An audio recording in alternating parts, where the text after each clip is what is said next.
ଯୋଗାଣ ବିଭାଗ ଗୋଟେ ବିପର୍ଯ୍ୟୟର ବିଭାଗ ହେଇଯାଇଛି ଦେଖିବେ ଏବଂ ସେଇ ବିଭାଗରେ ଯେ ମନ୍ତ୍ରୀ ଅଛନ୍ତି ସେ କେତେବେଳେ କ'ଣ କହୁଛନ୍ତି ତାଙ୍କର ଠିକଣା ନାହିଁ। ଯେମିତି କରୋନା ସମୟରେ ଯୋଉ ପରିସ୍ଥିତି ହେଇଥିଲା ମତେ ଲାଗୁଛି ସେଇଭଳି ଏକ ପରିସ୍ଥିତି ବର୍ତ୍ତମାନ ସୃଷ୍ଟି ହେଇଛି। ତାକୁ ମ୍ୟାନେଜ କରିବା ବାବଦରେ ଯୋଉ ପ୍ରକାର ତତ୍ପରତା ସରକାରୀ ସ୍ତରରେ ପ୍ରକାଶ ପାଇବା କଥା ସେ ତତ୍ପରତା ପ୍ରକାଶ ପାଉନି। କିଏ ସତ କହୁଛି କିଏ ବଡ ମୁଁ ଜାଣିପାରୁନି। ମନ୍ତ୍ରୀ ବଡ କି ସଚିବ ବଡ?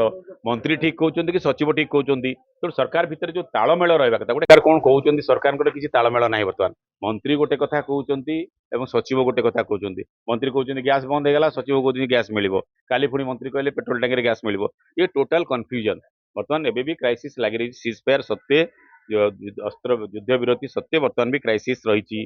ता भितर लोकन को करेक्ट इनफॉरमेशन दरकार। लोक तो ऑलरेडी सफर हवा स्टार्ट हो गलानी। दुकान क्षुद्र मध्यम दुकान जिते थिला भुवनेश्वर देखियो सब छोट दुकान बंद हो गलानी। बहुत लोकंकर जीवन जीविका विपर्यस्त हो गलानी एवं बाहर जो लोक माने रहउथिले भुवनेश्वर बाहर छोट छोट काम करथिले सेमाने समस्त भुवनेश्वर को फेरी आसिलेनी।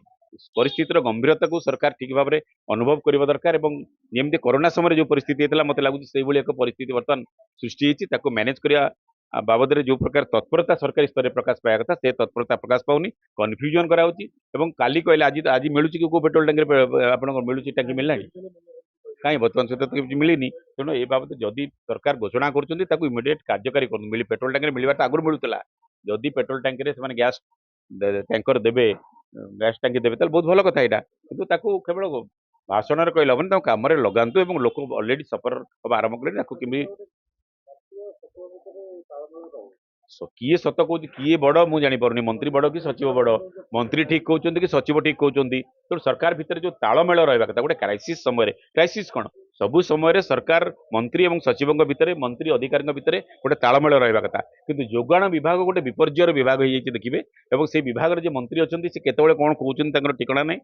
सचिव सहित संपर्क ना तालमेल ना जितेबाला प्रेस को आसुच्च गणमाध्यम किसी तथ्य रखुच्च मंत्री से से ऑफिसर मान ब्रीफिंग नहीं आसवा कथा और लाटेस्ट सिचुएसन कौन से बाबद पाखे इनफर्मेशन रहा कथा किंतु आम देखुचे जोगाण विभाग से गोटे बड़ व्यतिक्रम प्रतिदिन विभ्रांति सृष्टि कराऊँच और लोक पूरा असुविधा भितर को ठेली दिया।